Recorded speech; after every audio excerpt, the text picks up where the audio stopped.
Hello friends, welcome to your own channel civils तैयारी। तो आज अगर आप ये वीडियो देख रहे हैं, सबसे पहले मैं आपको कॉन्ग्रेचुलेट करना चाहूँगी कि आपने फर्स्ट स्टेप ले लिया है। किसी भी चीज़ का पहला स्टेप होता है ड्रीम करना। तो पहला स्टेप आप ले चुके हैं। आपकी ड्रीम आईएएस होगा, आईपीएस होगा, आईएफएस होगा, और भी बहुत सारी सर्विसेज हैं जो आप यूपीएससी एग्जामिनेशन के थ्रू अचीव कर सकते हैं। तो ये बिगनर्स गाइड है, मतलब अगर आपको कुछ नहीं पता इसके बारे में, स्क्रैच से तैयारी करनी है, तो आप एकदम सही वीडियो के लिए आए हैं। यहाँ पे हम डिटेल में आपको समझाएंगे कि किस तरह से आप प्रिपेयर करके यूपीएससी के ड्रीम को एक रियलिटी बना सकते हैं। तो प्लानिंग कीजिए और हमारे गाइडेंस के साथ और आपकी हार्डवर्क के साथ इसको बिल्कुल अचीव कीजिए। तो देखते हैं कि कैसे हमें बिगिन करना है। तो बिगिन करने से पहले कोई भी चीज़ अगर आपको शुरुआत करनी है, सबसे पहला जो स्टेप होता है वो होता है कि आप क्यों ये करना चाहते हैं।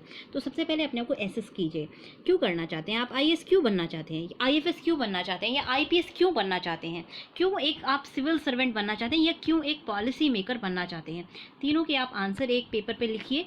और अगर आप एक सिविल सर्वेंट बनना चाहते हैं क्योंकि आपकी शादी अच्छे से हो, तो अब मत देखिए इसके आगे और ना ही प्रिपेयर कीजिए, बिकॉज़ ये जो आपका वाई होगा ना, ये सबसे बड़ा रीज़न होगा जो आपको मोटिवेट करेगा। और आईएफएस आईएएस की जो जर्नी होती है वो एक माउंट एवरेस्ट की चढ़ाई जैसी होती है। चढ़ने के लिए आपको बहुत पेशेंस चाहिएगा, बहुत डिटर्मिनेशन चाहिएगा, बहुत हार्डवर्क चाहिएगी। और अगर आपका मोटो बहुत छोटा है तो उस मोटो के लिए आप फिर इतनी हार्डवर्क नहीं कर पाएंगे। तो एक वाई लिखिए। अगर आप देश की सेवा करना चाहते हैं, अगर आपके पास एक बहुत अपीलिंग रीज़न है, तो वो रीज़न आप लिख लीजिए और उस रीज़न को अपने जहाँ पे भी आप तैयारी करते हैं ना, वहाँ पे सामने चिपका दीजिए। और हर वक्त आपकी नज़र उस रीज़न पे होनी चाहिए, हर वक्त आपका फोकस रहना चाहिए, जिससे कि कुछ भी चीज़ आपको डिस्ट्रैक्ट ना कर पाए। तो अगर आपने ये लिख लिया है तो आप पूरी तरह से तैयार हैं प्रिपरेशन के लिए। अगर आपने नहीं लिखा है तो आज वीडियो देखने के बाद आप ये लिखिएगा, क्योंकि सबसे पहला क्वेश्चन जो आपसे इंटरव्यू में पूछा जाएगा वो यही पूछा जाएगा, why do you want to be a civil servant. तो वो आपका आंसर इतना पर्सनल होना चाहिए, इतना इमोशनल होना चाहिए, इतना कंपेलिंग होना चाहिए कि आपको जो है वो ये सिविल सर्विस सर्वेंट का आंसर जो दें, फर्स्ट आंसर में ही आपका जो है इंटरव्यू इस तरह से आप जीत लें, मन जीत लें। और वो डिटर्मिनेशन तभी आपका पता चलेगा जब आपने बहुत अच्छे से उस डिटर्मिनेशन के साथ तैयारी की है। तो अब आगे बढ़ते हैं कि एग्ज़ाम का पैटर्न क्या होता है, कैसे आपको एग्ज़ाम देना है और ये एग्ज़ाम है क्या। देखिए, कुछ भी हम करने जाते हैं तो सबसे पहले हमें पता होना चाहिए, रूल ऑफ द गेम पता होना चाहिए ना। अगर आप फुटबॉल खेलते हैं और आपको पता ही नहीं है कि बॉल को गोल पोस्ट में डालना है, तो आप कहीं पे भी किक करेंगे और आप सोचेंगे कि शायद मैं जीत गया हूँ।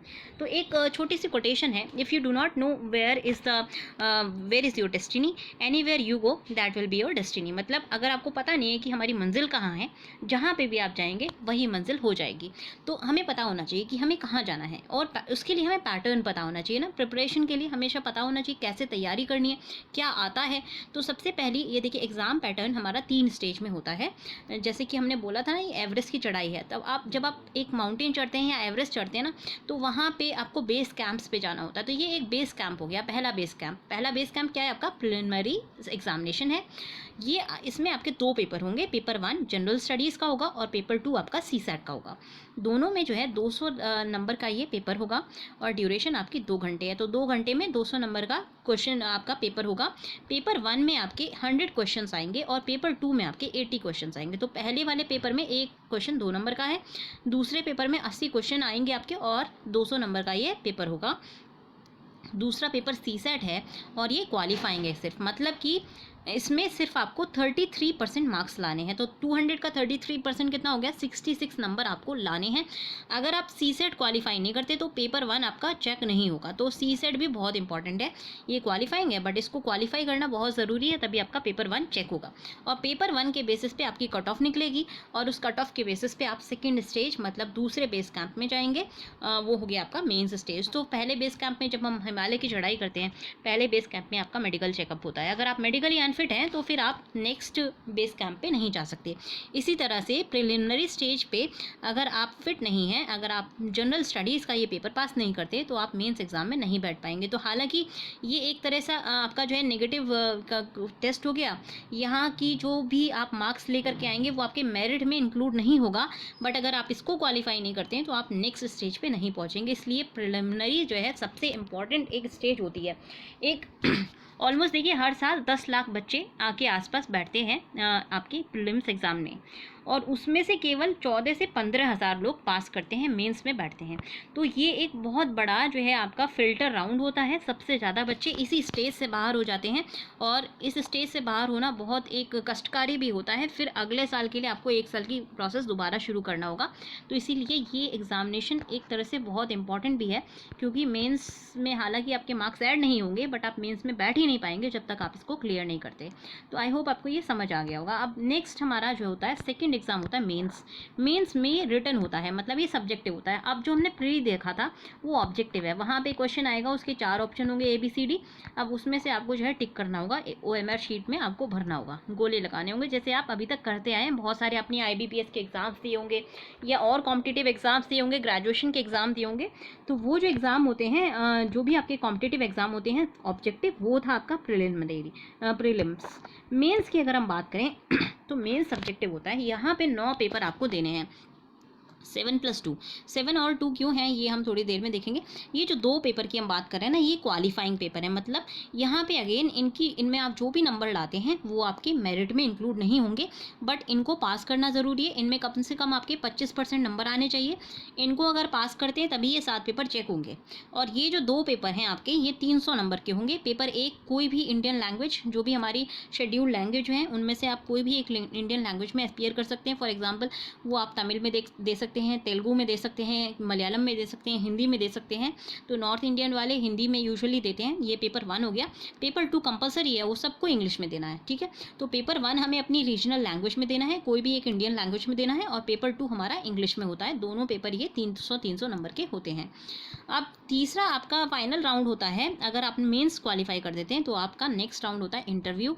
यहाँ पे आपका पर्सनालिटी टेस्ट होता है, और अगर इसको क्वालिफाई कर लेते हैं तो कॉन्ग्रेचुलेशंस, आप एक सिविल सर्वेंट के बन जाते हैं। फिर आपकी ट्रेनिंग होगी, आप जो भी सर्विस आपको अलॉट होती है उसके अकॉर्डिंग उस एकेडमी में जाके आपकी ट्रेनिंग होगी।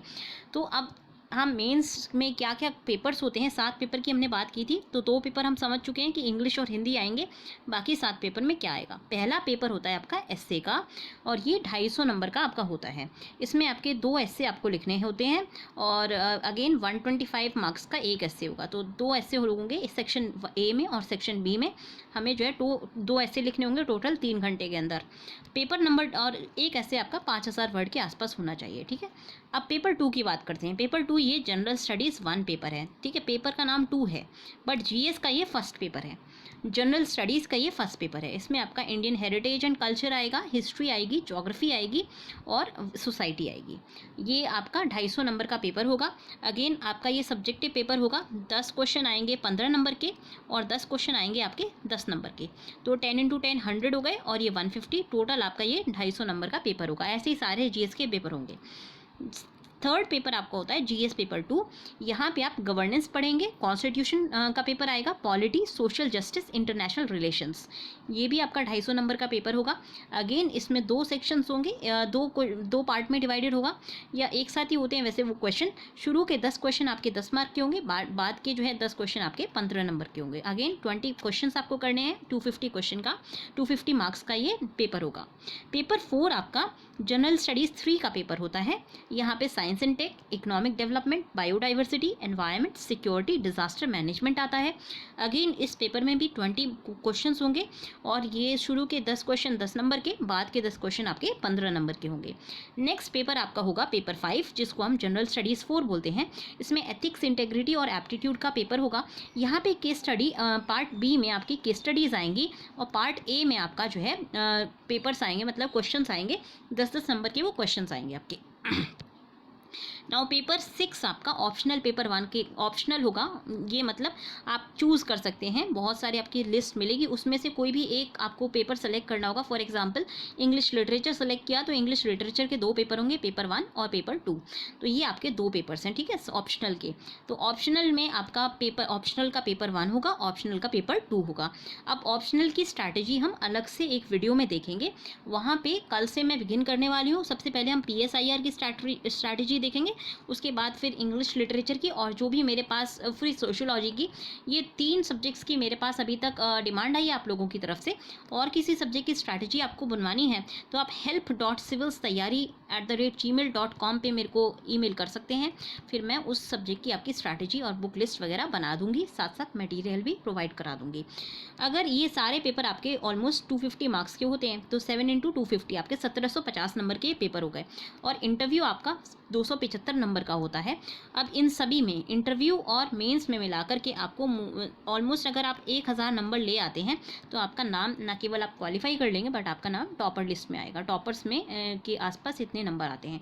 तो ऑन द एवरेज आपको 900 प्लस तो लाने ही है इसमें सारे मिला करके, मतलब आपके इंटरव्यू और मेंस मिला करके ऑलमोस्ट आपको 900 प्लस टारगेट करना है। तब आपका जो है एक अच्छी रैंक आएगी और आपका सिलेक्शन ऑलमोस्ट पक्का रहेगा। तो ये अब टेंटेटिव शेड्यूल क्या है? टेंटेटिव शेड्यूल 2021 की हम तैयारी कर रहे हैं। तो प्रीलिम्स एग्ज़ाम देखिए, क्योंकि अभी आपका इस बार का 2020 का थोड़ा सा डिले हो गया है, नहीं तो आपका 31 मई को एग्ज़ाम होना था 2020 का, और उसके बाद आपका जो सितंबर में मेंस हो जाता है 2020 का, फिर आपका जो है फरवरी से इंटरव्यू शुरू हो जाते हैं 2020 के।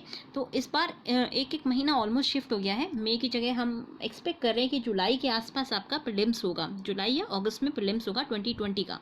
इसीलिए आपका 2021 भी डिलेड हो जाएगा, साइकिल टू साइकिल चलती है। तो ये आपका प्रीलिम्स एग्ज़ाम जून जुलाई 2021 में एक्सपेक्ट किया जा सकता है।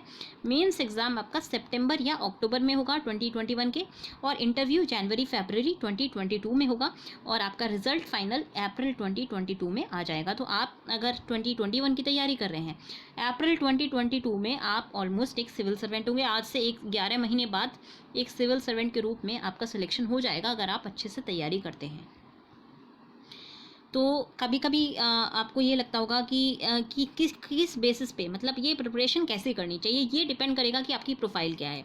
अगर आप स्कूल में हैं, मतलब अगर आप 11th-12th क्लास में हैं, तो आप अगर बनना चाहते हैं, बहुत अच्छी बात है। अभी आपको क्या करना है, NCERTs पढ़नी है और आपको न्यूज़पेपर्स पढ़ने हैं। NCERTs आप ऑलरेडी पढ़ रहे होंगे, नहीं पढ़ रहे हैं तो मतलब आपकी कोर्स बुक्स तो होंगी। अगर आप साइंस के अगर आप साइंस में 11th-12th कर रहे हैं तो उतना आपके काम का नहीं आएगा। अगर आप बायो से कर रहे हैं तो आपका एनवायरनमेंट वाला जो चैप्टर है 12th का, वो आ जाएगा आपके काम में। और अगर आप कर रहे हैं मान लीजिए कॉमर्स से, तो भी बहुत ज़्यादा इकोनॉमिक्स आपका जो है काम का आ जाएगा। आर्ट्स से कर रहे हैं तो बहुत सारे सब्जेक्ट्स आपके आएंगे काम के। बाकी अगर आप स्कूल में हैं तो अभी आपको जो है न्यूज़पेपर रीडिंग की आदत डालनी चाहिए। और न्यूज़पेपर कौन सा पढ़ना है, आपको द हिंदू या इंडियन एक्सप्रेस पढ़ना है, और अगर आपको टाइम मिले तो आप दोनों पढ़िए। क्या क्या पढ़ना है वो भी हम आपको बता देंगे। कॉलेज गोइंग अगर आप स्टूडेंट हैं तो आपके पास ऑलमोस्ट 3 साल होंगे, first year, second year, third year. College students की बात करें तो 2 से 3 साल हैं आपके पास प्रिपरेशन के लिए।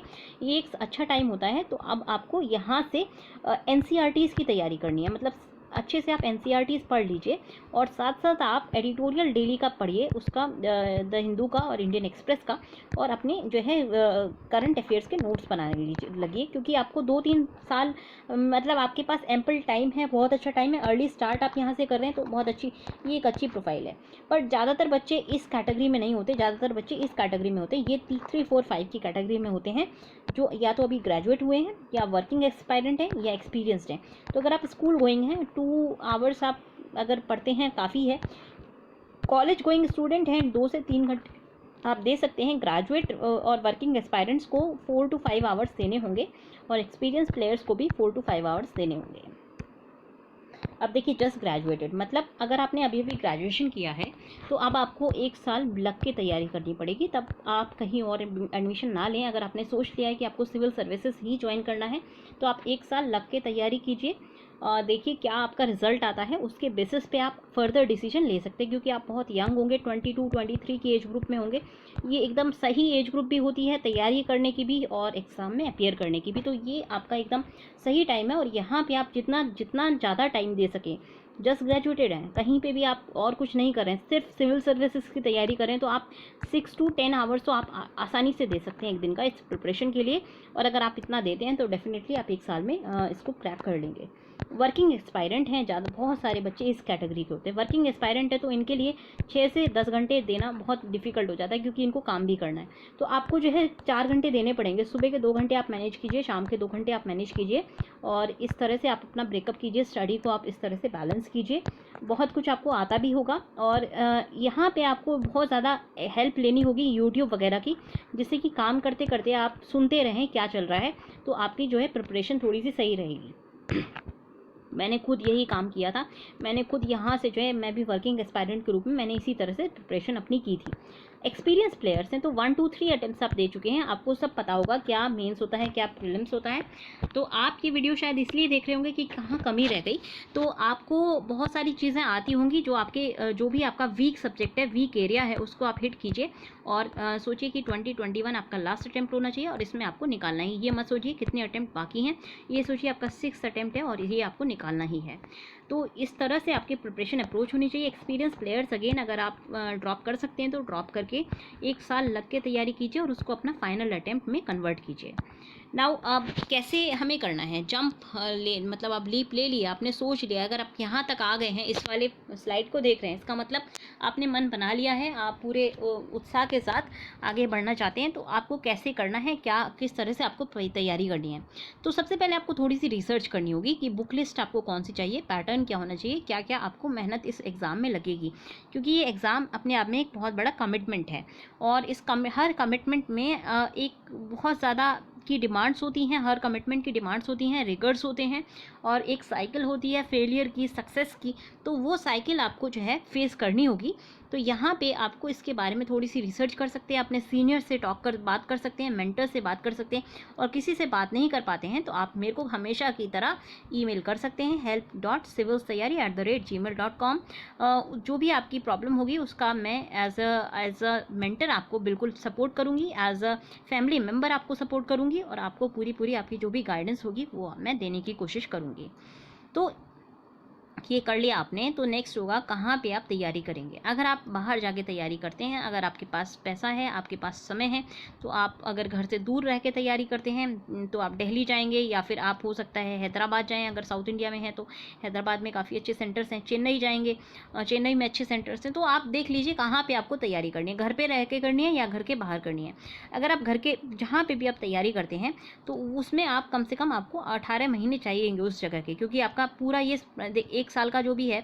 अगर हम 2021 की बात करें, अगर मान लीजिए आप 2021 वाला अपीयर करते हैं अटेम्प्ट, तो आपको अभी से तैयारी करनी होगी। तो आप अभी से 1 साल तो लगेगा ही, रिजल्ट आते आते 1.5 साल आपको पूरा लग जाएगा। तो 1.5 मंथ्स का ये ऑलमोस्ट 18 मंथ की साइकिल होती है इंटरव्यू के एंड तक।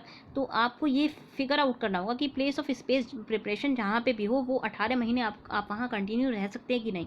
मान लीजिए आपने बाहर जाना डिसाइड कर लिया, अब बीच में छोड़ के ना आना पड़े, क्योंकि बीच में छोड़ के आने से जो साइकिल होती है ना, वो ब्रेक हो जाती है, और आपका स्टडी पैटर्न बहुत ज़्यादा अफेक्ट हो जाएगा। तो जहाँ पे भी आपको रहना है वो डिसीजन अभी से ले लीजिए।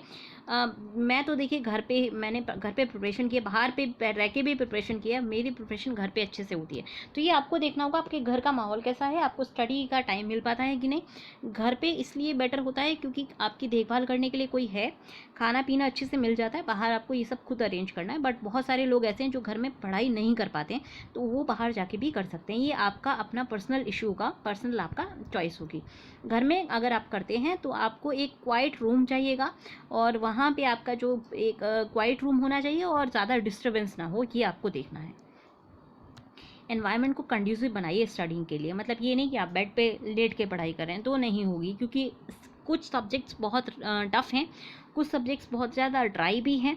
तो आपका जो एनवायरनमेंट होना चाहिए वो कंड्यूसिव होना चाहिए, पढ़ने के लायक होना चाहिए, लाइटनिंग अच्छी होनी चाहिए, डिस्कम्फर्ट नहीं होना चाहिए उसके अंदर, और स्टडी टेबल वगैरह होनी चाहिए, बुक्स की रखने का स्पेस होना चाहिए। बहुत सारी बुक्स भी आपकी आएंगी, तो वो सारी चीज़ें आपके पास वहीं उस रूम में अवेलेबल होनी चाहिए, जिससे कि आपको इधर उधर जो है ढूंढने के लिए आपका मेसअप ना हो। तो वो सारी चीज़ें आपको एनवायरनमेंट के अकॉर्डिंग अपना सेटअप करना है। बुक्स और रिसोर्सेज आपको अरेंज करने होंगे। ई बुक आप प्रेफर करते हैं तो ई बुक आप ले लीजिए। अगर आप फिजिकल बुक प्रेफर करते हैं, फॉर एग्जांपल मुझे फिजिकल बुक ज़्यादा पसंद है, तो फिजिकल बुक आप अपनी जुटा लीजिए, और फिर तैयारी शुरू करते हैं। तो अब ऑप्शनल क्या है, तो ऑप्शनल में बहुत सारे सब्जेक्ट होते हैं, जैसे कि एंथ्रोपोलॉजी आप ले सकते हैं, सोशियोलॉजी हो सकता है, हिस्ट्री हो सकता है, पब्लिक एडमिनिस्ट्रेशन हो सकता है, लिटरेचर हो सकता है। बहुत सारे सब्जेक्ट्स की एक पूरी लिस्ट आती है, तो उन लिस्ट में से आपको एक सब्जेक्ट चूज़ करना होता है। अब ये लॉन्ग टर्म कमिटमेंट है। देखिए यहाँ से हमने देखा था 2 पेपर यहाँ से आएंगे, और अगर जो भी टॉपर की अगर आप बात करें, ऑप्शनल आपके चांसेस को मेक कर सकता है या आपको ब्रेक कर सकता है। मैंने एक गलती की है, मैं गलत ऑप्शनल चूज़ करके और अपने चांस को एक बार खो चुकी हूँ। तो ऑप्शनल अगर आप अच्छा नहीं चूज़ करते हैं तो आपका जो होगा सिलेक्शन के चांसेस उतने ही कम हो जाएंगे, चाहे आपके जीएस में कितने भी अच्छे मार्क्स आए। ऐसे जीएस में मेरे बहुत अच्छे मार्क्स आते थे और उस ऑप्शनल की वजह से मेरा एक चांस, एक अटेम्प्ट बर्बाद हुआ है।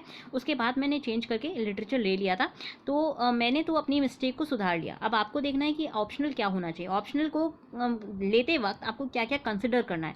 पहली चीज़, आपका बैकग्राउंड या ग्रेजुएशन कौन सा है। हालांकि मैंने अपने ग्रेजुएशन के सब्जेक्ट में लिया था, फिर भी मुझे प्रॉब्लम हुई। तो आपको ये देखना है बैकग्राउंड और ग्रेजुएशन आपका कैसा था।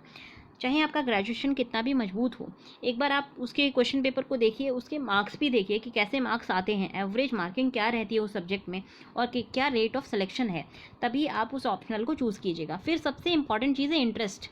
अगर आपका इंटरेस्ट नहीं है, फॉर एग्जाम्पल मेरा बहुत इंटरेस्ट है लिटरेचर में, इसलिए मैंने ये चूज़ किया। हालांकि मुझे पब्लिक एडमिनिस्ट्रेशन बहुत अच्छा लगता है, हिस्ट्री मेरी काफ़ी स्ट्रॉग है, बट इन सब के कंपैरिजन में लिटरेचर मेरा बहुत ज़्यादा इंटरेस्ट है, तो इसलिए मैंने ये चूज़ किया था। ठीक है, अब आपका जैसे ये सारी सब्जेक्ट, अगर मैं एंथ्रोपोलॉजी को अलग हटा दूँ, बाकी मैं सोशियोलॉजी, हिस्ट्री और पब्लिक एडमिनिस्ट्रेशन की बात करूँ तो मुझे सारे पसंद हैं, सब अच्छे लगते हैं, बट लिटरेचर उससे सबसे ज़्यादा अच्छा लगता है। और वो पढ़ते वक्त मुझे ऐसा नहीं कभी लगा कि मैं किसी ऑप्शनल की स्टडी कर रही हूँ। मुझे हमेशा ऐसा लगता था कि एक जो जीएस की स्टडी करने के बाद एक ब्रेक सा लगता था, जैसे आप मूवी एंजॉय करते हैं, मैं लिटरेचर अपना पढ़ना एंजॉय करती थी, तो इसीलिए मैंने ये सब्जेक्ट लिया था। तो आपका इंटरेस्ट होना चाहिए, और ये उसके साथ साथ अवेलेबिलिटी देख लीजिए मटेरियल की। अगर आप जैसे फॉर एग्जांपल मैं लिटरेचर की बात करूँ तो अवेलेबिलिटी मटेरियल की कम है, मतलब यूपीएससी स्पेसिफिक मटेरियल की कमी है, वो मैंने खुद से डेवलप किया है। अब आपके पास, सबके पास इतनी लग्जरी नहीं हो सकती कि आपके पास आप खुद डेवलप कर सको, इसलिए, और स्पेशली अगर आपको 1 साल में करना है तो आपके पास ये अवेलेबल होना चाहिए ऑफलाइन या ऑनलाइन बेसिस पे। फिर आपको गाइडेंस की अवेलेबिलिटी होनी चाहिए। मेरे पास गाइडेंस की अवेलेबिलिटी थी, इसीलिए मैंने इसको अगेन चूज़ किया। अवेलेबिलिटी गाइडेंस की बहुत ज़रूरी है। अगर आपके पास गाइडेंस नहीं है, अगेन आप मिस्टेक्स करेंगे, तो उस सब्जेक्ट में गाइडेंस की अवेलेबिलिटी होनी चाहिए। मैनेजमेंट बहुत सारे बच्चे नहीं कर पाते मैनेजमेंट बैकग्राउंड के, क्योंकि यहाँ पे गाइडेंस नहीं मिलता है। तो गाइडेंस होनी चाहिए, बुक्स की अवेलेबिलिटी होनी चाहिए, इंटरेस्ट होना चाहिए। और आपका जो ऑप्शनल है वो अगर आपने अभी तक नहीं चूज़ किया है तो ऐसा कीजिए, आप जीएस की पढ़ाई शुरू कर दी। अगर आपको लगता है कि मुझे अभी भी नहीं समझ आ रहा, ये सब करने के बाद आपने 3-4 ऑप्शनल की लिस्ट बना ली होगी कि यार ये भी कर सकते हैं, ये भी कर सकते हैं, ये भी कर सकते हैं, तो आप ऐसा कीजिए, जीएस की स्टडी करना शुरू कर दीजिए। 2 महीने जीएस पढ़िए और फिर देखिए कौन से सब्जेक्ट में आपको सबसे ज़्यादा इंटरेस्ट आता है। बहुत सारे बच्चों को पॉलिटी में इंटरेस्ट आता है, बहुत सारे बच्चों को ज्योग्राफी में इंटरेस्ट आता है, बहुत सारे बच्चों को हिस्ट्री में आता है। मुझे हिस्ट्री में काफ़ी इंटरेस्ट आता है जीएस में, तो उस बेसिस पे आप अपना ऑप्शनल डिज़ाइन कर सकते हैं। देखिए बाकी अगर आप उधर जैसे फॉर एग्जांपल आपने एंथ्रो ले लिया, या मान लीजिए आपने बॉटनी ले लिया है, या कोई और सब्जेक्ट लिया, मान लीजिए मैथमेटिक्स ले लिया, तो आपको यहाँ पे एडिशनल टाइम स्पेंड करना पड़ेगा। हालांकि मैथ, आप पिछले साल के जो टॉपर हैं, आप कनिष्क कटारिया, वो मैथमेटिक्स से थे, तो वो इंटरेस्ट पे डिपेंड करता है। बट अगर आप ऑप्शनल ऐसे बहुत डाइवर्जेंट लेते हैं तो वहाँ पर आपको एडिशनल टाइम स्पेंड करना पड़ेगा। जीएस से थोड़ा सा ओवरलैपिंग होता है, तो थोड़ा आपका हेल्प मिल जाती है जीएस के सब्जेक्ट्स में भी। तो ये आपका पर्सनल चॉइस होनी चाहिए कि आपको क्या लेना है। मैं आपको ये नहीं बोल रही हूँ कि जीएस वाले सब्जेक्ट्स ही लीजिए, क्योंकि मैंने तो खुद ही डाइवर्जेंट लिया हुआ है। बट अगर आप डाइवर्जेंट लेते हैं तो आपको ज़्यादा टाइम डिवोट करना पड़ेगा। तो टाइम की अवेलेबिलिटी के अकॉर्डिंग अपना जो है ऑप्शनल का आपको सिलेक्शन करना है। और ऑप्शनल का सिलेक्शन अगर आपको नहीं समझ आता है तो 10 महीने आप जो है ऑप्शनल की स्टडी को भी दीजिएगा। 2 महीने बिल्कुल जीएस की स्टडी कीजिए, फिर देखिए कौन सा आपको अच्छा लगता है और डिसाइड कर लीजिए। 2 महीने से ज़्यादा नहीं लगने चाहिए ऑप्शनल के डिसीजन में। बार बार चेंज मत करिएगा, एक बार जो डिसीजन लेंगे उसको आपको कमिटमेंट के रूप में पूरा 1.5-2 साल करना है। ये गलती मत कीजिएगा कि बार बार आप चेंज करें। चेंज करना बहुत ही एक्सट्रीम स्टेप होता है, मैं भी जल्दी आप इसको रिकमेंड नहीं करूँगी। मेरा एग्जाम्पल लेके आप चेंज ना करें, मेरा एकदम अलग सिनेरियो है, इसलिए मैंने चेंज किया था। आपको मैं बिल्कुल रिकमेंड नहीं करूँगी। एक बार आपने जो ले लिया है उसको आप बिल्कुल फिक्स रहें। इसीलिए ऑप्शनल लेते वक्त आपको बहुत ज़्यादा जुडिशियस, बहुत दिमाग लगा के ऑप्शनल लेना है। और ऑप्शनल लेने से पहले ये सारी चीज़ें आपको कंसिडर करनी है। सबसे इंपॉर्टेंट चीज़ मटेरियल देख लेना और टेस्ट सीरीज़ देख लेना और गाइडेंस देख लेना। अगर ये तीनों चीज़ हैं तो आप उस ऑप्शनल को ले लीजिए। अगर ये तीनों चीज़ों में से किसी भी एक की अवेलेबिलिटी नहीं है तो वो ऑप्शनल आप सब्जेक्ट के रूप में मत लीजिएगा। उसके बियॉन्ड, उसके अलावा एक बार ऑप्शनल वाले सब्जेक्ट के पेपर्स आप रीड करके देख लीजिए। अगर आपको लगता है कि ये इन क्वेश्चंस को आप टैकल कर सकते हैं, तभी आप उस ऑप्शनल को लीजिएगा। अब सिलेबस की बात कर लेते हैं। तो अब आप पूरी तरह से सेट हैं सिलेबस देखने के लिए। तो अब हम सिलेबस की बात करते हैं, क्या क्या सिलेबस है। तो पेपर 1 की हमने बात की थी, ये प्रीलिम्स का सिलेबस की बात कर रहे हैं हम। पेपर 1 2 घंटे का होता है और यहाँ पे क्या क्या चीज़ें आएंगी, current events of national and international importance, यहाँ से आपकी हिस्ट्री आएगा, history of India and national movement, Indian and world geography आएगी, physical social economic of India and world, फिर आपकी इंडियन पॉलिटी एंड गवर्नेंस आएगा, इसमें से आपका कॉन्स्टिट्यूशन आएगा, पॉलिटिकल सिस्टम आएगा, पंचायती राज, राइट इश्यूज़, ये सारी चीज़ें आएंगी आपकी पॉलिटी में। फिर आपका इकोनॉमिक एंड सोशल डेवलपमेंट के से रिलेटेड क्वेश्चंस आएंगे, sustainable development, poverty, inclusion, demographics, social sector initiative आएंगे। फिर आपका general issues on environmental ecology, biodiversity and climate change, इनके लिए हमें सब्जेक्ट की स्पेशलाइजेशन की ज़रूरत नहीं है। और जनरल साइंस, ये आपका सारा जीएस पेपर 1 है। यहाँ से आपका कट ऑफ आने वाला है, प्रीलिम्स की हम बात कर रहे हैं। तो ये सिलेबस देख रहे हैं अभी हम, ठीक है। बुक लिस्ट अभी मैं आपको बताऊंगी क्या पढ़नी है। फिर अब हम पेपर 2 की अगर बात करें तो ये आपका 2 घंटे का होता है। कॉम्प्रिहेंशन आएगा इसमें इंटरपर्सनल स्किल देखी जाएंगी, कम्युनिकेशन स्किल आपकी देखी जाएंगी, लॉजिकल रीजनिंग, एनालिटिकल, जैसे आईबीपीएस का पेपर होता है उस तरह का कुछ पेपर आएगा ये आपका। उसके अलावा decision making, problem solving skills आपकी देखी जाएंगी, जनरल मेंटल एबिलिटी आपकी देखी जाएगी। थोड़े से मैथ्स के क्वेश्चन आएंगे 10th क्लास तक के, नंबर, उनके रिलेशन, ऑर्डर, मैग्नीट्यूड और डेटा इंटरप्रिटेशन के आएंगे, चार्ट, ग्राफ, टेबल, ये आपने दिए होंगे, आपने एप्टीट्यूड टेस्ट दिया हुआ होगा अभी तक, तो वैसे ही क्वेश्चंस आएंगे। काफ़ी इजी होते हैं, डरने की कोई बात नहीं है, कुछ ना भी पढ़ो। अगर आप मैथ्स साइंस से ग्रेजुएट हो आसानी से यहाँ पे निकाल लेंगे। अगर आप आर्ट्स ग्रेजुएट हैं तो भी डरने की बात नहीं है, आपको सिर्फ 33% लाना है, पास होना है। तो इंग्लिश वगैरह को यूज़ करके आप आसानी से इसको सेल आउट कर सकते हैं। फिर भी आप चाहें तो पिछले 10 साल के क्वेश्चन देख सकते हैं। बुक आप टाटा मैग्रो हिल की दे लीजिए या RS अग्रवाल की या अरिहंत की, कोई भी एक बुक लेकर के इसको आसानी से आप टैकल कर सकते हैं। 2-3 बार इसको देख लीजिएगा, 1-2 घंटे बीच बीच में आप स्पेंड कर सकते हैं, हर संडे आप इसमें स्पेंड कर सकते हैं। अब पेपर 1 की बात करते हैं। करंट अफेयर्स भी आता है आपका, और करंट अफेयर्स में आपके नेशनल और इंटरनेशनल इंपॉर्टेंस के इवेंट्स आएंगे। तो यहाँ से आपको क्या प्रिपेयर करना है, तो अब हम बुक लिस्ट की बात कर रहे हैं, ठीक है। सबसे पहले हम देखेंगे करंट अफेयर्स के लिए आपको क्या पढ़ना है। तो करंट अफेयर्स में आप द हिंदू या इंडियन एक्सप्रेस का न्यूज़पेपर पढ़ेंगे, फिर योजना मैगजीन, कुरुक्षेत्र मैगजीन, ये दोनों गवर्नमेंटल मैगजीन है, इनको पढ़ेंगे। एक और मैगजीन जो द हिंदू पब्लिश करता है वो है फ्रंटलाइन, ये आप पढ़ सकते हैं। इंडिया ईयर बुक आप पढ़ेंगे। उसके अलावा कोई भी एक मंथली करंट अफेयर्स की मैगजीन या वीडियो आप देख सकते हैं। अगर आप ये सब नहीं देख रहे हैं तो आप हमारी इस करंट CNA देख सकते हैं। साइंस रिपोर्टर आप पढ़ेंगे, और हमारा इसको CNA जो हमारा डेली न्यूज़ एनालिसिस होता है सिविल्स तैयारी का, इसको देखना ना भूलिएगा। तो इससे आपका जो है करंट अफेयर्स अच्छे से स्ट्रांग हो जाएगा। स्पेसिफिकली आपके जो आंसर राइटिंग है, mains answer writing plus prelims के लिए फैक्ट बुक में मैं बताती हूँ ये लिखना है, और मेंस आंसर राइटिंग के लिए भी आपका ये अच्छा हो जाता है। उसके अलावा हम डेली करंट अफेयर्स सीरीज़ और निकालने जा रहे हैं, जहाँ पे प्रीलिम्स स्पेसिफिक जो टॉपिक्स होंगे उनको हम डालेंगे, ठीक है। तो आप वो देख सकते हैं। तो ये इससे आपका जो है करंट अफेयर्स प्रिपेयर हो जाएगा। अब एक क्वेश्चन आता है कि करंट अफेयर्स के नोट्स बनाएं क्या। तो नोट्स बनाने की ज़रूरत नहीं है। जो चीज़ें हम CNA में करते हैं ना, तो वहाँ पे मैं आपको बताती हूँ, ये फैक्ट बुक में लिख लीजिए। तो आप जो है हैंडमेड एक फैक्ट बुक बना सकते हैं। FB यहाँ पे फैक्ट बुक पे स्टैंड के लिए स्टैंड करता है। तो एक या तो आप हैंडमेड बना लीजिए। मैं आपको रिकमेंड करूँगी कि या तो आप वन नोट एक फ्री सॉफ्टवेयर है, माइक्रोसॉफ्ट का है, तो यहाँ पे वन नोट पे आप नोट्स बना सकते हैं। तो क्या होता है कि आप जो है पेपर डाउनलोड कीजिए। पेपर में वो जो भी एरिया है, जो भी हम आर्टिकल डिस्कस कर रहे हैं, उसका वो वाला हिस्सा स्निप करके या काट करके उस वन नोट पे डाल दीजिए। फैक्ट बुक के नाम से आप फैक्ट बुक बना लीजिए, वहाँ पे आप ये सारी चीज़ें इंसर्ट कर सकते हैं। बाद में आप इनको देख करके एक होलसम आपके नोट्स प्रिपेयर हो जाएंगे। हाथ से लिखने में आपका बहुत टाइम वेस्ट होगा, उसकी कोई ज़रूरत नहीं है। और कहाँ तक लिखते रहेंगे आप, ये भी सोचिए कितना लिखेंगे आप।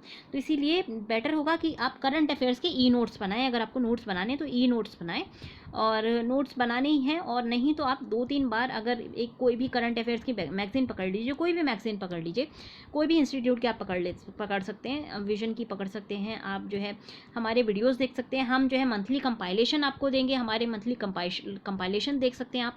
तो कुछ भी आप एक ले लीजिए और उसी को बेस बनाइए, क्योंकि जो भी आप पकड़ेंगे ना उसमें बाकी सारे इंस्टीट्यूट्स की तरह उसमें सारी जो है ऑलराउंड चीज़ें होंगी। मैक्सिमम जो आपको देखना है उस मंथ का, वो सारी चीज़ें उस मैगज़ीन में होंगी। तो वो मैगज़ीन सफिशिएंट होगी, बार बार पढ़ने की ज़रूरत नहीं है। जब आप द हिंदू पढ़ ही रहे हैं, इंडियन एक्सप्रेस पढ़ ही रहे हैं, ये मैगज़ीन्स पढ़ ही रहे हैं, तो उसके अलावा एक ये मैगज़ीन आपको देखनी है। ये जब मंथ का एंड होगा तो 2-3 दिन में आपको ये मैगज़ीन कवर कर लेनी है। अब हमारा CNA का, हमारे जो सिविल तैयारी है, इसका एक इनिशिएटिव होगा। फॉर एग्जांपल 3rd से 5th के बीच में आपके लिए पिछले महीने का एक जो है राउंड अप 360 डिग्री आएगा। राउंड अप 360 डिग्री में, और UPSC राउंड अप 360 डिग्री या UPSC 360 राउंड अप आएगा, sorry, UPSC 360 degree round up. यहाँ पे पिछले महीने में जो जो इवेंट्स हुए थे ना, उसको बेस बना के हम मैगज़ीन देंगे। तो आप इसको भी हमारे वीडियो को देख सकते हैं, तो पूरे महीने का आपका करंट अफेयर्स वहाँ से प्रिपेयर हो जाएगा। द सोर्स में जाने की आपको ज़रूरत नहीं पड़ेगी। डेली के लिए आपको CNA पढ़ना है, क्योंकि द हिंदू और इंडियन एक्सप्रेस में आपको पढ़ने में प्रॉब्लम आ सकती है, तो CNA इसमें आपको हेल्प करेगा। अब देखते हैं CNA है क्या बेसिकली। तो न्यूज़पेपर बोले तो भगवान होता है हमारी UPSC की प्रिपरेशन में। 2 इंपॉर्टेंट न्यूज़पेपर्स हैं, द हिंदू और इंडियन एक्सप्रेस। इसके अलावा हम और भी सोर्सेज लेते हैं। EPW आपके लिए बहुत इंपॉर्टेंट है। फिर आपका down to earth environmental issues के लिए हो गया। फ्रंट लाइन मैंने बोला था, फ्रंट लाइन, और ये सारी चीज़ों को मिला करके हम एक जो है आपकी कॉम्प्रिहेंसिव न्यूज़ एनालिसिस बनाते हैं। यहाँ पे हम सारे जो इश्यूज़ होंगे ना, जो भी इंपॉर्टेंट होंगे, उनको भी क्वेश्चन एंड आंसर फॉर्मेट में कवर करेंगे। ये आपको पूरे यूट्यूब पे आप देख लीजिएगा, किसी भी इंस्टीट्यूट में आप जाके देख लीजिएगा, राव का आप देख लीजिए, बायजू का आप देख लीजिए। मेरे पास कमेंट आए हैं, ये मैं खुद से नहीं बोल रही हूँ, मेरे पास बच्चों के कमेंट आए हैं, और वो भी सिलेक्टेड बच्चों के जो मेरे ये CNA को देख रहे हैं, और उन्होंने ये पाया कि इन सब से DNA से या बायजू की कॉम्प्रिहेंसिव एनालिसिस से बेटर है CNA। तो इसमें आपको काफ़ी हेल्प मिलने वाली है। डिस्क्रिप्शन आपको जो लिंक जो है आपको डिस्क्रिप्शन बॉक्स में मिल जाएगा। एक आप देख लीजिए, 10 मिनट तक देखिए बस एक वीडियो। अगर आपको पसंद आए तो उसको कंटिन्यू कीजिएगा। मैं डेफिनेटली आपको गारंटी दे रही हूँ कि सबसे ज़्यादा मैं मेहनत ना CNA में करती हूँ। 3 से 4 घंटे डेली मॉर्निंग में स्पेंड करती हूँ, और रात में भी 5 से 6 घंटे जो है 5 घंटे के आसपास स्पेंड करती हूँ, ये प्लान करने के लिए कि कल कैसे पढ़ाना है और कौन कौन से जो है आपके आर्टिकल्स देखने, फ्रंट लाइन से, EPW से, फिर आपका जो है डाउन टू अर्थ से, ये सारी चीज़ें देख दाख के फिर मैं CNA आपका डिज़ाइन करती हूँ। तो आपको बहुत पसंद आएगा, इसको आप देखिएगा। तो यहाँ से आपका करंट की जो प्रॉब्लम है ना, वो इशू आपका सॉल्व हो जाएगा। अब हिस्ट्री के लिए आपको क्या पढ़ना है? तो हिस्ट्री के लिए पहली चीज़ आपको ओल्ड NCERT अगर मिल जाए एंशिएंट की क्लास 11th की, तो ये पढ़ लीजिए। अगर ये अवेलेबल नहीं है, अगर ये आपको नहीं मिलती तो कोई बात नहीं है, फिर इसको काट दीजिए अलग। इसकी जगह आप बिपिन चंद्रा की ये पढ़ सकते हैं, इंडियाज़ स्ट्रगल फॉर इंडिपेंडेंस। ये बिपिन चंद्रा ने ही लिखी थी ओल्ड NCERT, तो सेम ही है। फिर न्यू NCERTs आपको देखनी है। ये जो भी NCERT है तो वो हमें डेफिनेटली पढ़नी है। अभी तक आपको पता होगा सारी NCERTs 6 to 12 की हर सोशल साइंस के सब्जेक्ट की आपको पढ़नी है। सोशल साइंस में आपको पता होगा ज्योग्राफी, हिस्ट्री, पॉलिटी, इकोनॉमी, ये सारी चीज़ें आती हैं, तो इनकी आपको सारी NCERTs पढ़नी है। 6 to 8 की NCERTs मेडिवल के लिए पढ़नी है। थीम्स ऑफ वर्ल्ड हिस्ट्री इसमें आ जाएगी। फिर उसके अलावा एक जो मैं बहुत आपको रिकमेंड करूँगी, वो तमिलनाडु बोर्ड की किताबें होंगी हिस्ट्री की। बहुत अच्छी किताबें, NCERT से बेटर मुझे तमिलनाडु की लगी हैं, और बहुत अच्छी उसमें जो है मेडिवल और एंशिएंट की हिस्ट्री है। तो ये किताबें आप पढ़ लीजिए। अगर आपको दिक्कत होती है पढ़ने में, तो हम इनका वीडियो बना के और अपलोड कर देंगे लिस्ट में। एक कमेंट में आप डाल दीजिएगा। अगर आप कमेंट करते हैं तो वीडियोस आपके डेफिनेटली आपको as soon as possible, ASAP 15 days के अंदर आपका कमिटमेंट मैं दे रही हूँ। 15 डेज़ में सारा जो है ये बना करके आपके लिए वीडियो डाल दिए जाएंगे। जब भी आप कमेंट करते हैं, अगर अच्छे क्वान्टिटी ऑफ कमेंट्स आते हैं, तो जितने भी आपकी सब्जेक्ट्स होंगे 15 दिन में, मेरी गारंटी है 15 दिन में आपकी तमिलनाडु की हिस्ट्री मैं कवर करा दूँगी। फिर स्पेक्ट्रम के ऑलरेडी हमने जो है बहुत सारे वीडियोज़ डाल रखे हैं। स्पेक्ट्रम के 12 चैप्टर्स हो चुके हैं, और चैप्टर मैं धीरे धीरे डाल दूंगी, और ये अगले 5 दिन में आपका स्पेक्ट्रम कंप्लीट हो जाएगी। तो स्पेक्ट्रम आपको पढ़नी है। Spectrum brief history of modern India, Rajiv Ahir की बुक है, ये पढ़ लीजिए। या फिर आप बिपिन चंद्रा पढ़ सकते हैं। मैं पर्सनली आपको स्पेक्ट्रम रिकमेंड करूंगी, क्योंकि देखिए बिपिन चंद्रा बहुत अच्छी है पढ़ने के हिसाब से। मतलब अगर आपको स्टोरी समझनी है तो बिपिन चंद्रा अच्छी है, पर बिपिन चंद्रा में फैक्ट आपको ढूंढने पड़ेंगे, तो उसमें आपको ज़्यादा मेहनत लगेगी। और दूसरी चीज़ ये है, किताब देखने में मोटी लगती है तो वहाँ पे बच्चों को देख के ही नींद आती है। तीसरी चीज़ ये है, थोड़ी सी डिफ़िकल्ट किताब है, बहुत डिफ़िकल्ट उसमें वर्ड्स यूज़ किए गए हैं, तो ईज़िली अंडरस्टैंडेबल नहीं है। इसीलिए मेरी तरफ से आपका रिकमेंडेशन होगा स्पेक्ट्रम पढ़िए, तो आपकी जो है फैक्ट भी क्लियर हो जाएंगे, साथ साथ कॉन्सेप्ट भी क्लियर हो जाएंगे अपने आप। ये स्पेक्ट्रम नोट्स, अब आपको होगा नोट्स बनाने हैं क्या स्पेक्ट्रम से? नोट्स नहीं बनाने हैं, स्पेक्ट्रम खुद ही नोट्स वाली बुक है। ये बिपिन चंद्रा के नोट्स समझ लीजिए, स्पेक्ट्रम खुद ही एक नोट्स है, तो इसमें से नोट्स नहीं बनाने हैं, सारा ऐसे ही पढ़ना है, ऐसे का ऐसे ही पढ़ना है, ठीक है। अब आगे आपका ज्योग्राफी। ज्योग्राफी में क्या पढ़ना है? ज्योग्राफी फिजिकल, सोशल, इकोनॉमिक, तो हमें एनसीईआरटी पढ़नी है 6 to 10, बहुत इंपॉर्टेंट है। अगर आप ज्योग्राफी की सिर्फ एनसीईआरटी पढ़ते हैं और आप एक बुक ये जीसी लियोंग के पढ़ लेते हैं, ज्योग्राफी आपके लिए सफिशिएंट हो जाएगी। उसके अलावा मैक्स टू मैक्स आप ज्योग्राफी ऑफ इंडिया पेरियार की पढ़ सकते हैं। मैं जो माजिद हुसैन सब लोग बोलते हैं, बट मुझे पेरियार ज़्यादा अच्छी लगी, तो मैं आपको पेरियार रिकमेंड करूँगी। बाकी आप दोनों बुक्स को देख लीजिएगा एक बार, और जो भी आपको अच्छी लगे वो आप करें। मेरे को ये पर्सनली ज़्यादा अच्छी लगी है, यहाँ से मेरे क्वेश्चन भी अच्छे से सॉल्व हुए हैं। ये खुद ही नोट टाइप में बुक है अगेन, तो मैं आपको ये वाली बुक रिकमेंड करूँगी।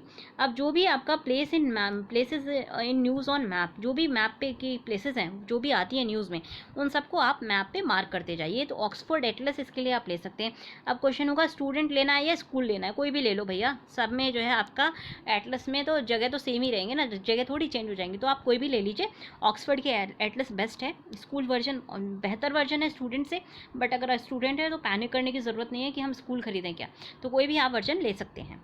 अब अगर हम पॉलिटी की बात करें, पॉलिटी में क्या पढ़ना है, तो पॉलिटी में एनसीईआरटी पढ़नी 11 12 की मस्ट है, ये पढ़िएगा सबसे पहले, ये मस्ट है और ये रटी होनी चाहिए। यहाँ से जो है एक एक लाइन से क्वेश्चन बनते हैं, तो ये मस्ट है, ये रटी होनी चाहिए। फिर ये हमारा जो है भगवान माना जाता है लक्ष्मीकांत, तो लक्ष्मीकांत का जो 6th एडिशन है बहुत ही अच्छा है, लेटेस्ट एडिशन खरीदना है, इससे पहले वाले एडिशन नहीं खरीदते हैं। तो कुछ पिछले एडिशन्स में प्रॉब्लम्स थी, कुछ जो है गलत चीज़ें दी हुई थी पिछले एडिशन्स में, वो सारे करेक्शन करके फ्रेश एडिशन आया, ग्रीन कलर की बुक है, वो वाली हमें लक्ष्मीकांत पढ़नी है। उसको जो है हमें सप्लीमेंट करना है constitution bare act PM Bakshi से। तो मान लीजिए आर्टिकल 11 आया, या फंडामेंटल राइट आप पढ़ने आर्टिकल 12 to 35 आया, ये सारे पहले हम जो है बेयर एक्ट से एज इट इज़ आर्टिकल पढ़ेंगे, उसके बाद लक्ष्मीकांत को जाकर के हम रेफ़र करेंगे। लक्ष्मीकांत और पीएम बख्शी साथ में पढ़नी है, ठीक है, दोनों को कंबाइन करके आप पढ़िए और इनके अपने लिए अपने जो है अपने हिसाब से नोट्स बना लीजिए। फिर आप रेफ़र करने के लिए डीडी बासु और सुभाष कश्यप ले सकते हैं, स्पेशली ये मेंस के काम आएंगे आपके, ठीक है। मेंस के लिए आप इन बुक्स को ले सकते हैं, और ये एनसीईआरटी, कॉन्स्टिट्यूशन बेयर एक्ट और लक्ष्मीकांत करके आपका प्रीलिम्स क्लियर हो जाएगा आराम से। एनवायरनमेंट के लिए क्या पढ़ना है? एनवायरनमेंट के 20+ लेक्चर में बना चुकी हूँ ऑलरेडी, वो मैंने आपके शंकर आईएएस से बनाए हैं। जो भी आपका एज वर्बेटम जो भी शंकर आईएएस में सारी चीज़ें इंक्लूड की गई हैं, प्लस एक्स्ट्रा ही यूज़ किया गया है, वो मैं आज से आपके अपलोड करना शुरू कर दूँगी। शंकर आईएएस की लिस्ट बना के, सॉरी एनवायरनमेंट के नाम से लिस्ट बनाऊँगी, मैं शंकर आईएएस का नाम नहीं लूँगी, बट बनाई मैंने जो मेरे नोट्स हैं वो शंकर आईएएस से बने हुए हैं। तो यहाँ से आप मेरे वीडियोज़ को देख सकते हैं और साथ साथ शंकर की बुक पढ़ते जाइए, तो आपका जो है एनवायरनमेंट तुरंत कंप्लीट हो जाएगा। उसमें आपको 10 दिन लगेंगे बस। वीडियोस जो है 1-1 घंटे 20 मिनट से 40 मिनट से ज़्यादा का कोई वीडियो नहीं है। डेली अगर आप वीडियो देखते हैं तो टोटल आपके जो है इसमें 30+ वीडियो आएंगे। तब 20 मैं बना चुकी हूँ, 10 और बनाने हैं, 30 वीडियो के आसपास आएंगे। पूरा आपका एनवायरनमेंट इकोलॉजी उसमें कवर हो जाएगा। शंकर को ही सब लोग रिकमेंड करते हैं। उसके अलावा बायोलॉजी की एनसीईआरटी का जो है 12th की, उसमें एनवायरनमेंट का एक चैप्टर है, तो एनवायरनमेंट का एक यूनिट है, वो एनवायरनमेंट का यूनिट पढ़ना है आपको। वो एनवायरनमेंट का यूनिट भी हमारे जो है चैनल पर जल्दी अपलोड हो जाएगा। एक सर हैं वो स्पेसिफिकली जो है इन यहाँ से मतलब ये बायोलॉजी के स्पेशलिस्ट हैं, तो उनके द्वारा ये फॉर्मुलेट किया जा रहा है एनवायरनमेंट का चैप्टर। ऑलरेडी वो बना रहे हैं और ये हमारे बहुत जल्दी अपलोड हो जाएंगे। तो यहाँ से आप एनसीईआरटी अगर आपके पास नहीं है, पैनिक करने की ज़रूरत नहीं है, यहाँ से आप कर सकते हैं। बहुत ही अच्छा आपको एनवायरनमेंट का ये बायोलॉजी का मिल जाएगा। तो एनवायरनमेंट का मैं आपको गारंटी देती हूँ, करंट अफेयर्स ये आपका जो है वो हो जाएगा, सारा आपका स्टैटिक यहाँ से कवर होगा। अब करंट अफेयर्स कैसे पढ़ेंगे आप? एनवायरनमेंट के करंट अफेयर्स की कोई आपको पढ़ने की ज़रूरत नहीं है। Current affairs down to earth से आते हैं और वो हम सीएनए में कवर करते हैं। तो सीएनए के थ्रू आपका जो है एनवायरनमेंट का करंट कवर हो जाएगा और स्टैटिक पोर्शन यहाँ से कवर हो जाएगा। तो एनवायरनमेंट के लिए आपको इधर उधर दौड़ने की ज़रूरत ही नहीं है। वन स्टॉप सोल्यूशन बता रही हूँ आपको मैं, क्योंकि देखिए हमारे पास रिसोर्सेज जितने लिमिटेड होंगे ना, इधर उधर अगर आपने ये गलती कर दी ना, रिसोर्स को 10 जगह के रिसोर्स को लेकर के अपने पास होर्डिंग करने की, तो आपका जो है सिलेक्शन नहीं होगा। ये मैं बहुत ही हार्ड वर्ड बोल रही हूँ, बट ये आप इसको जो है अदरवाइज़ फील मत कीजिएगा।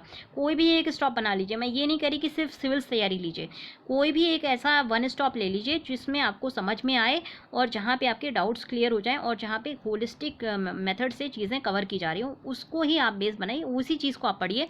क्योंकि देखिए, अगर 100 क्वेश्चन आ रहे हैं तो आपको सारे 100 के 100 सही नहीं करके आने हैं, आपको कट ऑफ क्लियर करना है। कट ऑफ आपका 50% के आसपास रहता है, तो आपको 50% सही करना है, ठीक है। उसके लिए आपको 10 चीज़ें पढ़ने की ज़रूरत नहीं है, एक चीज़ को 10 बार पढ़िए। 10 चीज़ों को एक बार पढ़ने से अच्छा एक चीज़ को 10 बार पढ़िएगा, ठीक है। तो ये आपका एनवायरनमेंट की ये स्ट्रैटेजी होनी चाहिए। अब आगे बढ़ते हैं इकोनॉमी के बारे में। तो इकोनॉमिक में क्या क्या आएगा, एनसीईआरटी हमें पढ़नी है 11th और 12th की। क्या पढ़ना है, सिर्फ मैक्रो इकोनॉमिक्स पढ़नी है। एक बुक होगी माइक्रो इकोनॉमिक्स की, इसे हमें कुछ नहीं पढ़ना है। इसके जो बेसिक्स हैं वो ऑलरेडी इसके हमने वीडियो डाल दिए हैं। बेसिक इन इकोनॉमी के नाम से आप प्लेलिस्ट सर्च कर लीजिएगा, उसमें सबसे पहला जो वीडियो है बेसिक टर्म्स ऑफ इकोनॉमिक्स के नाम से है। सारे जो टर्म है ना बहुत अच्छे से क्लियर किए गए, तो टर्म आप यहाँ से सीख लेंगे। उसके अलावा सब लोग आपको बोलते होंगे कि रमेश सिंह की बुक पढ़िए, तो मैं आपको ये रमेश सिंह रिकमेंड नहीं करूँगी। क्यों? क्योंकि बहुत ज़्यादा बल्कि है और बहुत ज़्यादा डिटेल में है, आपको पूरी उसमें पीएचडी नहीं करनी है। एज ए रेफरेंस बुक खरीद के रख लीजिए।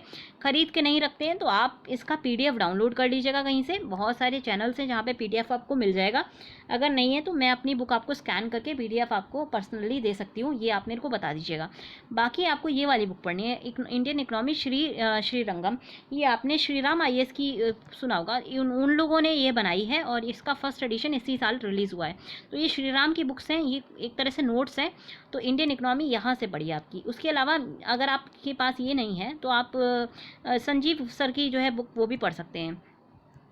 या तो संजीव सर की बुक पढ़िए या श्री रंगम की श्रीराम श्रीरंगम वाली बुक पढ़िएगा, तो वो वाली बुक आपके लिए सफिशिएंट होगी इंडियन इकोनॉमी के लिए। अगर ये बुक पढ़ने में आपको आलस है या समझ नहीं आता है तो इंडियन इकोनॉमी के लेक्चर्स ऑलरेडी 10 मैं रिकॉर्ड कर चुकी हूँ, 8 मैं अपलोड कर चुकी हूँ और मेरा वर्क इन प्रोग्रेस है, ऑलरेडी मैं काम कर रही हूँ उसके ऊपर। तो इकोनॉमी की सीरीज़ आपकी जो है बहुत जल्दी अपडेट हो जाएगी। इकोनॉमी आप मेरी जो लेक्चर्स हैं उनके साथ साथ श्रीराम की बुक को कंबाइन करके लेक्चर सुनते जाइए और साथ साथ आप अंडरलाइन करते जाइए, इकोनॉमी आपकी कंप्लीट हो जाएगी, ठीक है। अब आगे बढ़ते हैं। नेक्स्ट आपका है जनरल साइंस। तो जनरल साइंस में क्या पढ़ना है, ये साइंस रिपोर्टर की मैगजीन पढ़ लीजिए और बुक आपको डॉक्टर रवि अग्रहरि। तो यहाँ से क्या पढ़ना है, तो श्रीराम का ये जनरल साइंस का ना हम मॉड्यूल बनाएंगे एक। अब देखिए, यूजुअली आपको जो है लोग बता देते हैं कि जनरल साइंस में ये पढ़ लो ये पढ़ लो ये पढ़ लो, तो बहुत बच्चों को ये साइंस समझ नहीं आती है। तो ये मेरे सामने काफ़ी सारे ईमेल्स में मेरे को बार बार ये क्वेरी आ रही है कि हम साइंस कैसे पढ़ें, साइंस कैसे पढ़ें। इवन मेरे को बच्चों ने कई दिन जो है मुझे जनरल साइंस के नोट्स के लिए कई बार ही पिंग किया है। आपको भी पता होगा कौन कौन बच्चे ये हैं, तो मैंने आपको जो है नोट्स दे दिए थे, नोट्स प्रोवाइड कर दिए थे जिन बच्चों ने मेरे को पिंग किया था उनको। अब बाकियों के लिए मैं एक मॉड्यूल जो है डिज़ाइन करने की कोशिश कर रही हूँ, तो थोड़ा सा मुझे टाइम लगेगा। अभी जनरल साइंस को बैकग्राउंड में रख दीजिए क्योंकि जनरल साइंस से लिमिटेड क्वेश्चन आते हैं, 5 से 10 5 क्वेश्चन बहुत ज़्यादा बोल दिए मैंने, इतने ज़्यादा क्वेश्चन नहीं आते हैं जनरल साइंस से, तो इसको अभी आप पीछे रख दीजिए। इसको जो है जैसे जैसे मैं बताऊँ वैसे वैसे आप प्रिपेयर कर सकते हैं। आप चाहें तो ये बुक बहुत बल्कि है, देखिए मैंने बुक का फिर भी नाम आपको दे ही दिया है, रवि अग्रहरि की बुक है, बट बहुत बल्कि बुक है। टाइम वेस्ट करने से अच्छा हम अपने बिग जो सब्जेक्ट्स हैं जैसे हिस्ट्री हो गया, ज्योग्राफी हो गया, इकोनॉमी हो गया, यहाँ पे टाइम हम स्पेंड करें, वो ज़्यादा अच्छा रहेगा। अब आपका मेंस की क्या स्ट्रैटेजी होनी चाहिए, तो अभी तक हमने प्रीलिम्स की स्ट्रैटेजी देखी, अब मेंस में क्या स्ट्रैटेजी होनी चाहिए। ऐसे मॉड्यूल की प्रैक्टिस करेंगे, आप कोर्स को रीड करेंगे और फ्री ऐसे मॉड्यूल हम रिलीज़ कर रहे हैं परसों से, तो उसको आप देख लीजिए, ऐसे लिखिए। मैं अपने खुद हैंड रिटन एसेज आपको शेयर करूँगी। मेरे 130 थे पिछले बार के जो एग्ज़ाम हुआ था, 130 मार्क्स थे एसे में। उसके अलावा मतलब बहुत सारी जगह पर मुझे एसे के लिए काफ़ी सारे अवार्ड्स मिले हैं नेशनल लेवल तक पे। तो मैं एसे का आपका एकदम सॉलिड प्रिपरेशन करा दूँगी, ट्रस्ट रखिए। अगर आप ट्रस्ट रख सकते हैं तो इतना लीप ऑफ फेथ आपको मेरे में लेना होगा। मैं आपको गारंटी देती हूँ कि ऐसे का मॉड्यूल आपका अभी तक का बहुत अच्छा मॉड्यूल होगा। सबसे अच्छी बात है कि फ्री है। बाकी मैंने ऐसे के मॉड्यूल्स देखे 5,000 से 10,000 लेते हैं ना, और कुछ नहीं सिखाते हैं। मतलब मैंने खुद ज्वाइन किया है, मैंने गलतियाँ की हैं, मैंने बहुत जो है पैसा पानी की तरह बहाया है। आप यकीन नहीं करेंगे, आज मेरी सेविंग नील है बिल्कुल, क्योंकि मैंने 10 जगह बहुत प्रिपरेशन के लिए बहुत पैसा गंवाया है। और अल्टीमेटली मुझे ये समझ में आया कि कहीं पर भी कुछ नहीं है, सिर्फ मार्केटिंग होती है, बच्चों को सिर्फ ठगा जाता है। तो ऐसे के मॉड्यूल के नाम पे आप पैसा खर्च ना करें। मैं आपको फ्री में वो सारी चीज़ें प्रोवाइड कराऊंगी और इवन आपके आंसर्स को इवैल्यूएट करूंगी, तो आपको बिल्कुल डरने की ज़रूरत नहीं है। मेरे ऊपर जो है लीप ऑफ फेथ आपको अगेन लेना होगा। तो नेक्स्ट आपको जनरल स्टडीज़ 1 के लिए क्या पढ़ना है, तो हमें जो है नितिन सिंघानिया की बुक पढ़नी है, आर्ट एंड कल्चर की, और सीसीआरटी की वेबसाइट आपको देखनी है। नितिन सिंघानिया की बुक अगर आपको पढ़ने में दिक्कत होती है तो आप हमारे जो है ऑलरेडी आर्ट एंड कल्चर की हमारी जो वीडियोस पड़ी हुई हैं शुक्ला सर की बनाई हुई, वो हमारे चैनल से आप देख सकते हैं, और अगर आपको उनकी समझ ना आए तो आप मुझे बोल दीजिएगा, मैं आपके लिए डिज़ाइन अलग से कर दूँगी। नेक्स्ट हमारा वर्ल्ड हिस्ट्री के लिए क्या पढ़ें, नॉर्मल लो या रंजन चक्रवर्ती की आप किताब पढ़ सकते हैं। मैंने ये बुक पढ़ी थी और मुझे इसमें से ज़्यादा समझ में आया था। सब नॉर्मल लो को बोलते हैं। नॉर्मल लो आपका, इसकी प्रॉब्लम क्या है ना, वर्ल्ड वॉर 1 से शुरू होता है ये, तो ये एक ड्रॉबैक है नॉर्मल लो का। अगर आपको पीछे का पढ़ना है, फॉर एग्जांपल अगर आपको पढ़ना है रेनेसां पीरियड का पढ़ना है या यूरोपियन हिस्ट्री का पढ़ना है, तो ये एक होलसम बुक है और छोटी सी बुक है, 365 पेजेस हैं बस जो आपको पढ़ने हैं, और शायद मैंने 3-4 दिन में ये कंप्लीट कर दी थी, वो भी मैं आपको ज़्यादा ही बता रही हूँ, बहुत कम टाइम मुझे इस बुक को पढ़ने में लगा था, और बहुत इंटरेस्टिंग सी बुक है। तो ये रंजन चक्रवर्ती मेरी तरफ से रिकमेंडेशन होगा। नॉर्मल लो भी आप पढ़ सकते हैं, जो दोनों में जो आपको पसंद आए वो आप पढ़ लीजिए। पोस्ट इंडिपेंडेंस के लिए आपको क्या पढ़ना है, देखिए बाकी जो हमने इंडियन हिस्ट्री है ना वो सेम रहेगी। प्रीलिम्स वाली जो थी मॉडर्न की मैंने आपको बता दी थी, मेडिवल की आपको बता दी थी मैंने, एंशिएंट की बता दी थी। एंशिएंट मेडिवल के लिए मैंने आपको तमिलनाडु बोर्ड की बताई थी, प्लस मैंने बताया था आपकी एनसीईआरटीज़। और मॉडर्न के लिए मैं ये रिमाइंड करा रही हूँ दोबारा आपको, स्पेक्ट्रम बताई थी या बिपिन चंद्रा, मेरी तरफ से मैंने रिकमेंडेशन आपको स्पेक्ट्रम का दिया था, तो वही चलेगा आपका मॉडर्न इंडियन हिस्ट्री, और इंडियन हिस्ट्री के लिए वही चलेगा। वर्ल्ड हिस्ट्री के लिए हमने बता दिया रंजन चक्रवर्ती या नॉर्मल लोग, जो भी आपको अच्छा लगे। पोस्ट इंडिपेंडेंस के लिए आप India after Gandhi by R C Guha ले सकते हैं, अच्छी बुक है, बट मुझे इतनी अच्छी नहीं लगी है। मुझे ये ज़्यादा अच्छी लगती है बिपिन चंद्रा की बुक, इंडिया आफ्टर इंडिपेंडेंस। तो बिपिन चंद्रा की बुक मेरी जो है रिकमेंडेशन आपके लिए होगी ये वाली, क्योंकि India after Gandhi by R C Guha बहुत बल्कि बुक है, इतने क्वेश्चन नहीं आते हैं पोस्ट इंडिपेंडेंस से, तो ये आप स्किप भी कर सकते हैं। मतलब देखिए आपको जो है टाइम भी मैनेज करना है, तो ये आप स्किप कर सकते हैं, बुक पूरी पढ़ना है। उसकी जगह मैं आपको बोलूँगी नोट्स बना लीजिए या नोट्स ले लीजिए, ठीक है, नोट्स बना लीजिए खुद से, या आप जो है कुछ वीडियोज़ के सहारे खुद के नोट्स प्रिपेयर कर लीजिए। नोट्स हैंडमेड नोट्स भी आपको मिल जाएंगे मार्केट में, वो आप ले सकते हैं। और फिर आपको प्रॉब्लम होती है तो आपको मुझे बोल सकते हैं, तो ये एक मॉड्यूल हम बना देंगे, अभी नहीं बनाएंगे, थोड़ा बाद में बनाएंगे, क्योंकि पोस्ट इंडिपेंडेंस इतना इंपॉर्टेंट अभी नहीं है। और सोसाइटी एनसीईआरटी पढ़नी है 12th की। उसके अलावा सोशल इश्यूज़ पे डेली आपके जो है कुछ ना कुछ न्यूज़ आर्टिकल आता है। स्पेसिफिकली मैं सोसाइटी के आपको ना डेली बेसिस पे, जब भी हम सीएनए करते हैं तो डेली मैं आपको कुछ ना कुछ क्वेश्चन देती हूँ। जैसे कल मैंने आपको दिया था पीडब्ल्यूडीज़ की क्या प्रॉब्लम है, फिर मैंने विमेन की प्रॉब्लम का क्वेश्चन दिया था, फिर उससे पहले एक दिन मैंने आपको चिल्ड्रन की प्रॉब्लम का दिया था, जो बॉयज़ लॉकर रूम वाला केस हुआ था उसके बेसिस पे। तो ये सोसाइटी के हमारे जो करंट अफेयर्स के इश्यूज़ है ना, हम सीएनए में कवर कर लेते हैं, और आपको जो बेसिक चाहिएगा वो सोसाइटी एनसीईआरटी से आपको मिल जाएगा, तो ये आपको पढ़ना है। उसके अलावा अगर ये नहीं पढ़ना चाहते हैं तो आप मैंने क्या आप और पढ़ा था, वाजीराम की जो येलो बुक आती है वो पढ़ी थी इसके लिए, सोसाइटी के लिए, वो भी आप पढ़ सकते हैं। बट एनसीईआरटी सफिशिएंट है, एनसीईआरटी के बियॉन्ड आपको जाने की ज़रूरत नहीं है।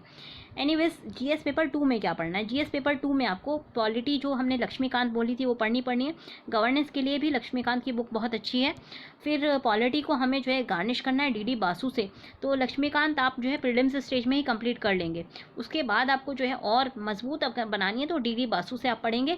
डीडी बासु नहीं है तो सुभाष कश्यप भी बहुत अच्छी बुक है, उससे भी आप पढ़ सकते हैं। सुभाष कश्यप की बुक मुझे भी बहुत अच्छी, मतलब डीडी बासु से ज़्यादा अच्छी मुझे सुभाष कश्यप लगी है, मैंने दोनों ही पढ़ी हैं, तो आप कोई भी पढ़ लीजिएगा। योजना मैगजीन आपको इंपॉर्टेंट है, ये पढ़नी है।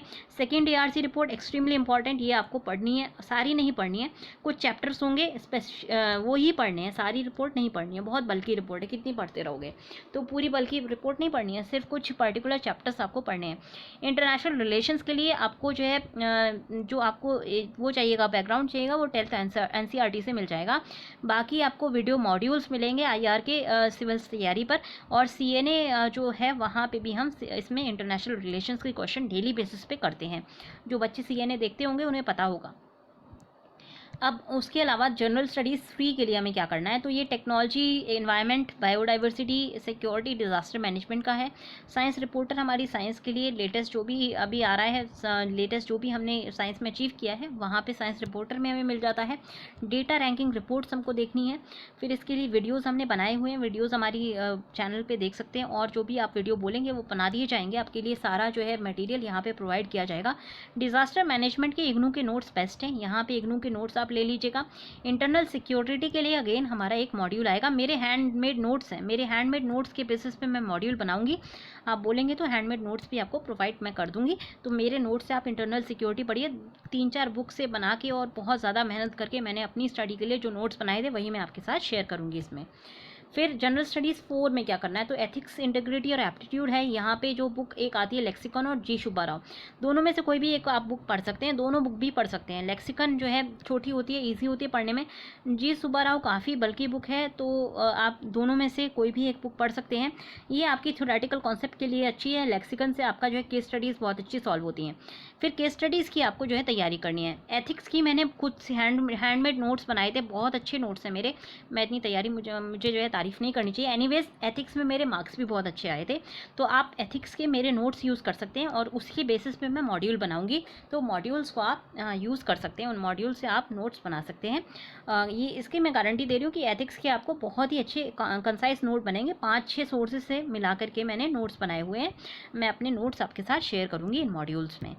और अगर आप देखिए ये सारा आपका है।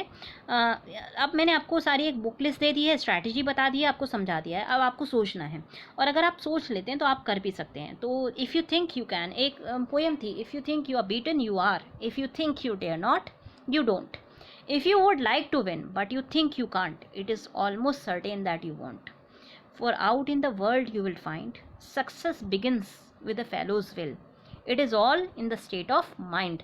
तो माइंड की स्टेट में हर चीज़ होती है। जहाँ पे जो चीज़ हमने विजुलाइज कर ली ना, उसको हम अचीव कर सकते हैं। तो आपको उसके लिए क्या करना होगा, सिर्फ विजुलाइजेशन सफिशिएंट नहीं है, पढ़ना होगा।